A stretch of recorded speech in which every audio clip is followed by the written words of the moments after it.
Okay, and finally, we have what are referred to as Amazon reborns or Amazon manufactured dolls. They come from several different companies, mostly from China. Some of them AliExpress, Temu, those kind of places. And while these dolls are very cost effective, and most of them are very cute, they are. Some people consider them to be controversial because they think that they were stolen sculpts. Some of them in the past have been. Most of them, it's based on contract law. China is the place where a lot of these companies reproduce kits, which are the head, the limbs of a doll, are reproduced from a mold that a sculpting artist has sent over to China to be reproduced. Unfortunately, some of them do not do their due diligence, which means that they don't check to see what's in the back part of that contract. And a lot of times, those contracts will have clauses in them that state they will reproduce so many kits for this artist. Okay. The back of that contract, it will say, and then they are allowed to use a similar mold, which basically they'll just change either a finger, a toe, or a slight change in the expression of the doll, and they're allowed to mass produce that. And there's no recourse. Now, for ones that are stolen that don't have that clause in there, and if the sculpting artist went over to China, because you have to go over, they don't respect copyrights from the US or any other country for that matter. You have to go over to their court, petition their court, get your own copyright from the Chinese government. If you have that, they will take down the counterfeit dolls from websites. They won't allow them to be sold. But if you don't have that, then they can mass produce their similar dolls and mass produce them. And a lot of times they'll even use the same name of the doll. So it's I understand the controversy and I get it. It's intellectual property rights and I understand that. But at the same time, if you don't do your part, you can't complain when somebody comes along and takes your idea. It's like anything else. You can make copies, generic copies of medication, generic copies of food, generic copies of, fashion and furniture and everything nowadays. That's what they do. So you want to make sure you protect yourself if you're an artist.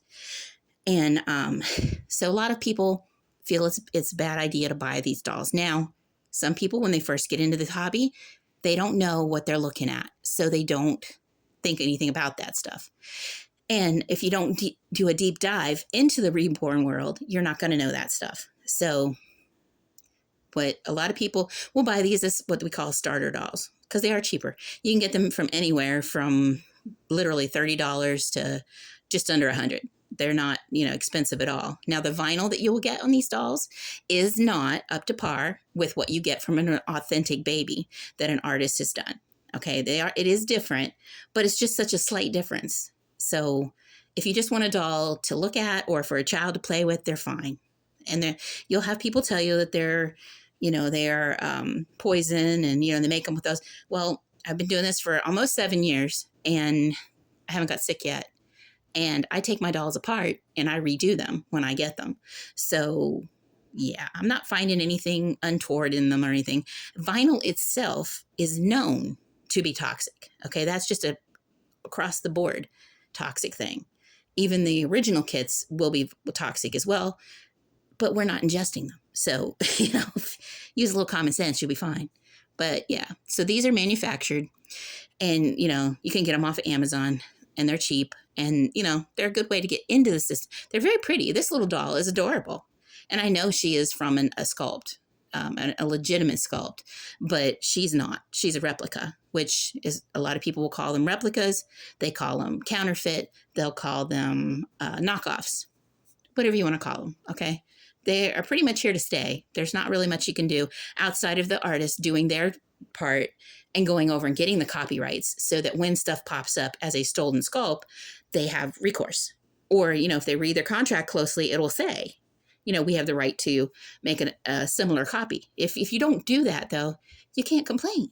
So, I mean, I wouldn't want somebody stealing my hard work and putting it out there and making millions off of it. But at the same time, I would also do my part and make sure that they could not do that. So it's kind of a splitting hairs kind of thing. but it is an option for a lot of people, especially with the economy the way it is. If you still want to have, things to give to people, and, just know the person you're gifting to. Some collectors will not have anything to do with the replica, and which is totally fine. That is their choice. It is their collection. Nothing wrong with that. However, there's some collectors, myself included, I don't really, either way, I'm fine. I have some replicas. I have authentics. And again, I have manufactured dolls. So I'm good either way. I'm covered all the way around. So anyway, I just thought maybe that would help some people to kind of, test the waters out and see if they're new, and give you some information so that you can make your decisions based on how you want your collection, or, how to approach somebody about their collection if you want to gift them a doll.